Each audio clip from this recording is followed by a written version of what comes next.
At dito tayo. Anyari, yung hindi na nirenyo ng SMB na si Simon Enciso.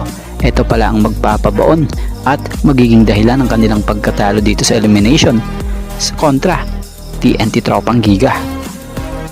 Matatandaan namang si Simon Enciso nagmula sa SMB na kung sa SMB naging team na to bago pa man ito napunta sa TNT.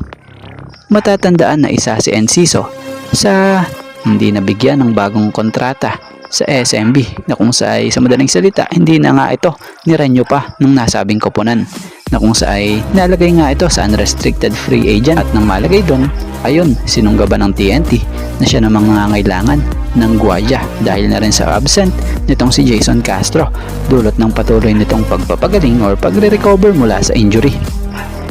So nito nga lang linggo nagkaharap ang SMB at TNT.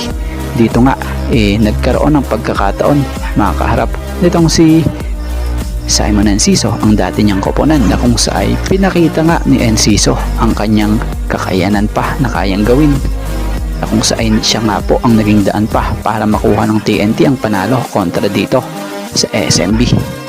So sa labanang ito hindi na hinayaan pa ng TNT na mabaon sila sa 0-4 na kartada. Kaya naman solid yung naging step up nitong si Simon Enciso sa larong ito. Lalo na nga sa mga pahuliding segundo ng laban na kung saan naging malaking tulong sa TNT ang naging crucial basket sa tres nitong si Simon na nakapagbigay boost para sa TNT na maitulak sa kanila ang panalo. So dito pinakita ni Simon Enciso yung kanyang worth sa team ng TNT na kung saan hindi nagkamali na kinuha ito ng TNT.